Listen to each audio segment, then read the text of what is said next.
6 p.m. Assalamu alaikum. This is Radio Pakistan. The news read by Kanuz Ashraf. First, the headlines. Information Minister says Federal Cabinet has noted that Pakistan would be in a position to handle the issue of balance of payments effectively after Prime Minister's visit to China. Foreign Office spokesperson has said deployment of ready-to-fire nuclear warheads in South Asia by India is a matter of concern for international community. Pakistan and Japan have reaffirmed their commitment to further strengthen bilateral relations and taking partnership to new heights.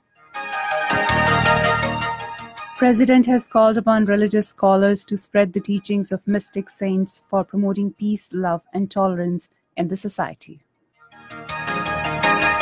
Russia is hosting peace talks in Afghanistan tomorrow.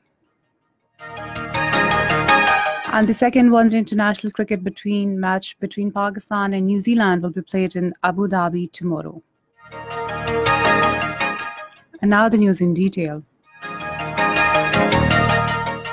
Minister for Information and Broadcasting Fawad Chaudhry says Prime Minister Imran Khan took the federal cabinet into confidence at a meeting in Islamabad today about his very successful visit to China. Briefing the media outside the parliament this evening, he said the cabinet noted that with this visit, Pakistan would be in a position to handle the issue of balance of payments effectively. He said technical matters would soon be chalked out to finalize the modalities of Chinese assistance for Pakistan. The minister said Finance Minister Asad Umar is also engaged with the IMF to seek further financial package to overcome the financial crunch. Foreign Office spokesperson Dr. Mohammad Faisal says Pakistan has taken note of the first deterrence patrol of the Indian nuclear submarine and the self-congratulatory messages in India. Speaking at his weekly briefing in Islamabad today, he said this development marks the first actual deployment of ready-to-fire nuclear warheads in South Asia, which is a matter of concern not only for the Indian Ocean littoral states but also for the international community at large. He said the bellicose language employed by the Indian leadership highlights the threats to strategic stability in South Asia and raises questions about responsible nuclear stewardship in India. He said the increased frequency of missile tests by India, aggressive posturing and deployment of nuclear weapons calls for an assessment of the non-proliferation benefits resulting from the Indian membership of the Missile Technology Control Regime.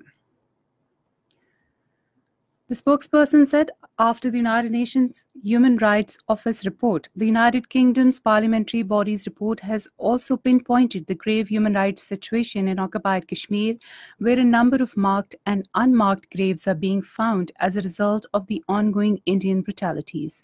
He said Indian forces are acting in complete immunity under draconian laws and there are no legal rights for the number of Kashmiri inmates languishing in Indian jails. Responding to a volley of questions about Asia Bibi, Dr. Mohammad Faisal said she is in Pakistan at a safe location.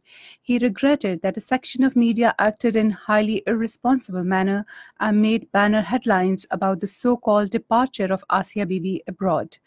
In reply to a question about Dr. Afia Siddiqui, the Foreign Office spokesperson said Pakistan has raised this issue very effectively with the United States during U.S. envoy Alice Wells' recent visit to Islamabad. He said he would share information with the media when there is a concrete development on the matter. Pakistan and Japan have reaffirmed the commitment to further strengthen their bilateral relations, taking the partnership to a new and higher level. The resolve came at the 11th round of Pakistan-Japan bilateral political consultations held in Tokyo today. Foreign Secretary Taimina Janjua led the Pakistani delegation, while Kazuki Yamazaki, Senior Deputy Minister for Foreign Affairs of Japan, led the Japanese side. The consultations provided a good opportunity to the two sides to explore new possibilities for further strengthening cooperation, especially in the spheres of trade and economy, investment, people-to-people interactions, human resource development, and education. President Arif Alvi has called upon religious scholars to spread the teachings of mystic saints for promotion of peace, love, and tolerance. He was addressing the International Sufi Conference at Bahauddin Zakaria University in Multan today, held in connection with annual Urs of Great Saint of the subcontinent, Hazrat Bahauddin Zakaria Sohrawardi Multani Rahmatullah Alayh. The president said Sufis played an important role in flourishing Islam in the subcontinent.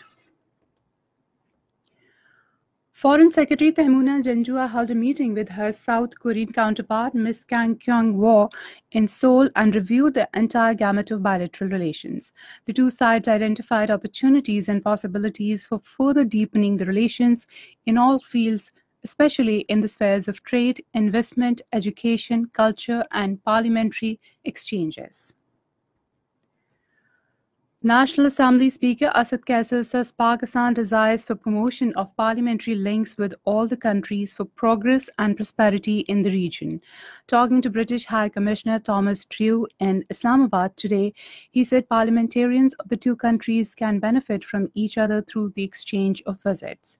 The Speaker said exchange of visits of parliamentary delegations will help improve library, research, legislation, and working of the standing committees of the Parliament.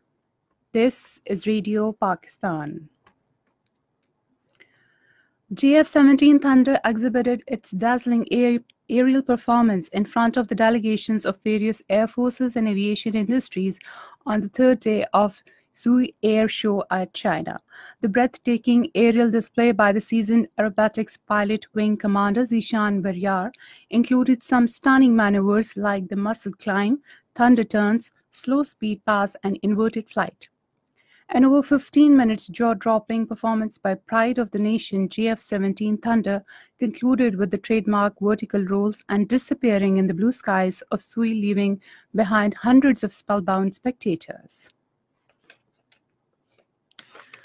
Sipahi Zahir Ahmed has embraced Shahadat in Thap sector of LOC due to Indian unprovoked firing. ISPR in a statement today said Shaheed soldier belongs to village Sultanpur, Tehsil and district Bhimber.